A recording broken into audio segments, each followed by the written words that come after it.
24 വർഷം 2002 അവസാനമായി ബ്രസീൽ ലോകകപ്പ് ജയിച്ചു. അതിനുശേഷം എത്ര താരങ്ങൾ വന്നുപോയി. റൊണാൾഡീനിയോ, കാക്ക, അഡ്രിയാനോ, ഫിലിപ്പെ കൗട്ടീനിയോ, ആർക്കും കഴിഞ്ഞില്ല. ഇപ്പോൾ 2026 ലോകകപ്പിന് മുന്നോടിയായി ബ്രസീലിന്റെ അവസ്ഥ എന്താണ്? 9%. അതെ, വെറും 9% മാത്രമാണ് ബ്രസീലിന് ഈ തവണത്തെ ലോകകപ്പ് ചാൻസ് എന്ന് കണക്കുകൾ പറയുന്നത്. എന്നാൽ അങ്ങനെ എഴുതിത്തള്ളിക്കളയാൻ പറ്റുമോ? എന്നാൽ ഇവിടെയാണ് കാര്യം.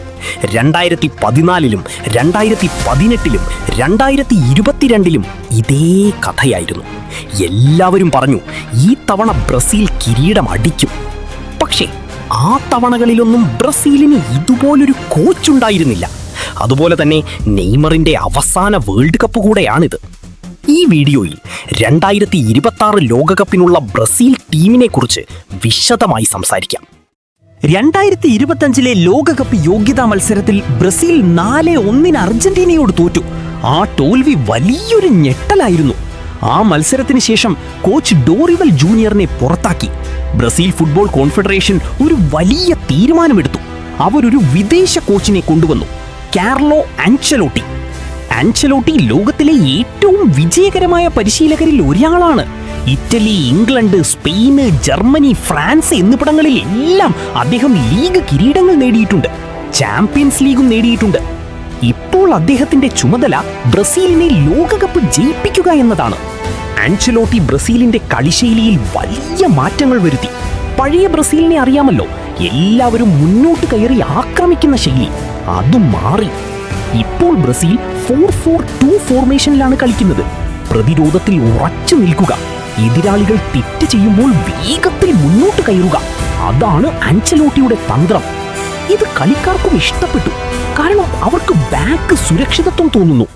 2026 ലോകകപ്പിനുള്ള ബ്രസീൽ സ്ക്വാഡ് മെയ് 18 പ്രഖ്യാപിച്ചു. ഗോൾ കീപ്പർമാർ ആലിസൺ ബെക്കർ, എഡേഴ്സൺ. ഇവര് രണ്ടുപേരും ലോകോത്തര നിലവാരമുള്ളവരാണ്. എഡേഴ്സൺ ഇപ്പോൾ ഫെനർബാച്ചയിലാണ് കളിക്കുന്നത്, ആലിസൺ ലിവർപൂളിലും. പന്ത് കാലിൽ വെച്ച് കളിക്കുന്നതിൽ എഡേഴ്സൺ വളരെ മിടുക്കനാണ്. പ്രതിരോധം മാർക്കിഞ്ഞോസ്, ഗബ്രിയേൽ മഗൽഹായേസ്, ബ്രെമർ. ഇവർ ഫിസിക്കലായി ശക്തരാണ്. പക്ഷെ ഒരു പ്രശ്നമുണ്ട്, ലെഫ്റ്റ് ബാക്ക് അലക്സാൻഡ്രോയ്ക്ക് 35 വയസ്സായി, വേഗത കുറവാണ്. ഇത് എതിരാളികൾ ഉപയോഗപ്പെടുത്തും. Midfield Casemiro, Bruno Guimaraes, Fabinho. Casemiro പ്രതിരോധത്തിന്റെ മുന്നിലൊരു മതില് പോലെ നിൽക്കും. ബ്രൂണോ ഗിമാറായേസ് പന്ത് നിയന്ത്രിക്കുന്നതിൽ മിടുക്കനാണ്. ഇവർക്ക് പിന്നിൽ പ്രതിരോധം ഉറച്ചു നിൽക്കുമ്പോൾ മുന്നേറ്റ നിരയ്ക്ക് സ്വാതന്ത്ര്യം കിട്ടും. മുന്നേറ്റ നിര, ഇവിടെയാണ് ബ്രസീലിന്റെ പവർ. വിനീസിയസ് ജൂനിയർ, ലോകത്തിലെ ഏറ്റവും മികച്ച വിങ്ങർ അദ്ദേഹമാണ്. റഫീഞ്ഞ ബാർസലോണയിൽ തിളങ്ങുന്നു.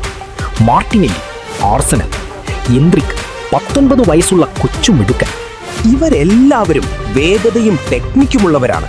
പക്ഷേ അവർക്കിടയിൽ ഒരു പേരുണ്ട്, അതാണ് നെയ്മർ. നെയ്മർ ജൂനിയർ 34 വയസ്സ്, ബ്രസീലിനായി 79 ഗോളുകൾ, എക്കാലത്തെയും ടോപ്പ് സ്കോറർ. പക്ഷേ പ്രശ്നങ്ങളുണ്ട്. 2023 ഒക്ടോബറിൽ ഉറുഗ്വയ്ക്കെതിരെ കളിക്കുമ്പോൾ നെയ്മറിന് ACL പരിക്കേറ്റു. ഒരു വർഷം മുഴുവൻ അദ്ദേഹത്തിന് കളിക്കാൻ കഴിഞ്ഞില്ല.